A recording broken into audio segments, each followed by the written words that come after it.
Halo teman-teman, perkenalkan, nama saya Melisa Zafira dari kelompok D dalam mata kuliah Matematika Bisnis dengan dosen pengampu Bapak Fajar Harsa, SPD MPD.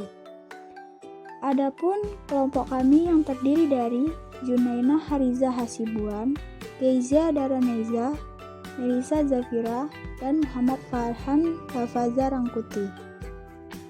Nah, pada kesempatan kali ini, saya akan membahas topik mengenai bentuk-bentuk anuitas. Sebelum membahasnya, anuitas itu apa sih?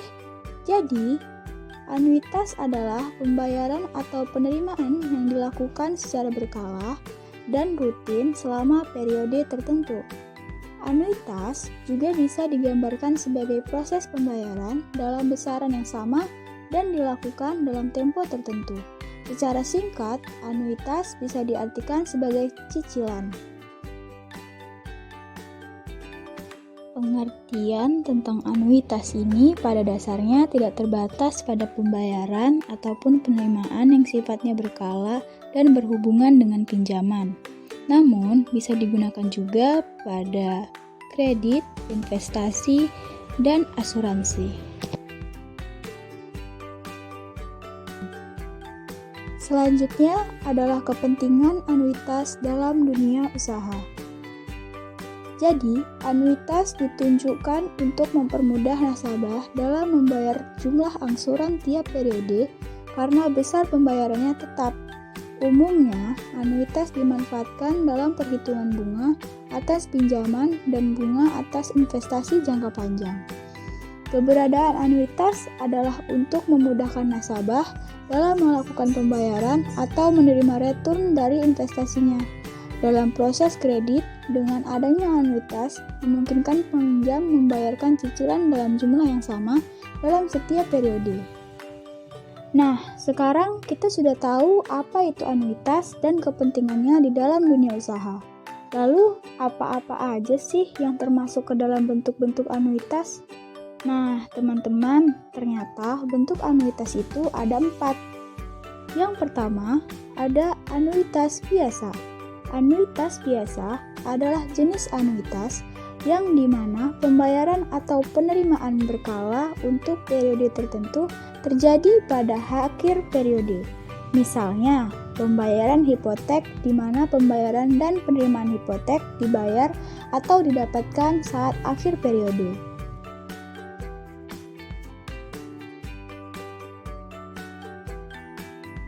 Yang kedua, ada anuitas jatuh tempo atau due annuity.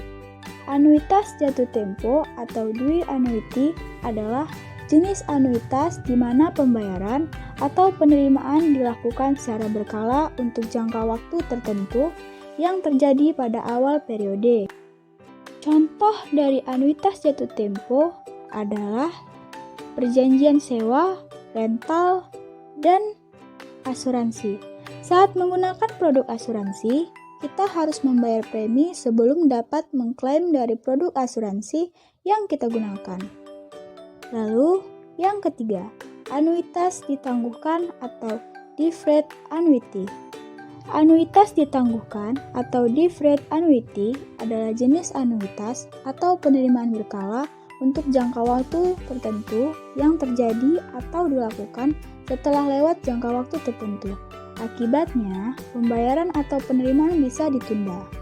Lalu, yang terakhir ada anuitas langsung atau immediate annuity.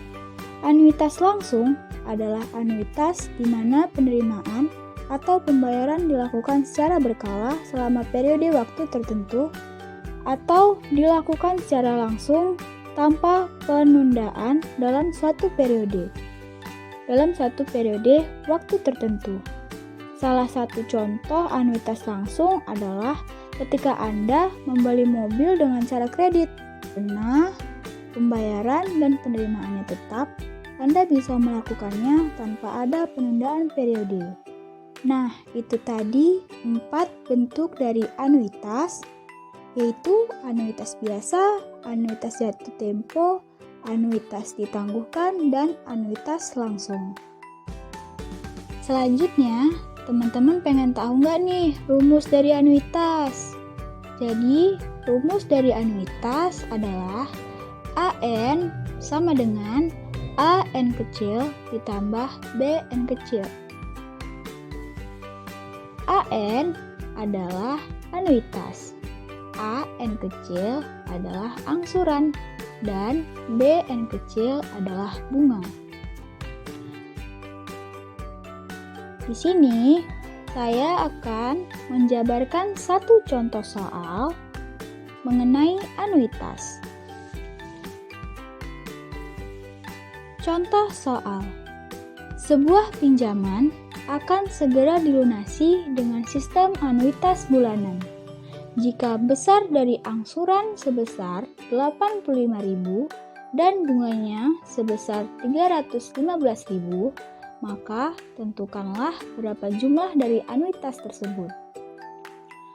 Untuk mencarinya, diketahui angsuran sebesar 85.000 dan bunganya sebesar 315.000. Yang ditanya adalah nilai anuitas dari soal di atas. Cara menjawabnya adalah AN sama dengan angsuran ditambah bunga.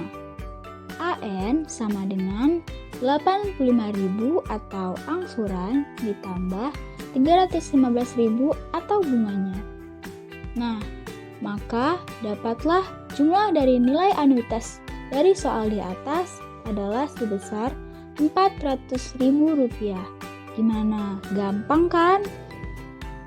Akhirnya pengetahuan teman-teman sekarang bertambah nih. Jadi mengetahui apa itu anuitas, bentuk-bentuknya, rumusnya, dan cara memecahkan masalahnya.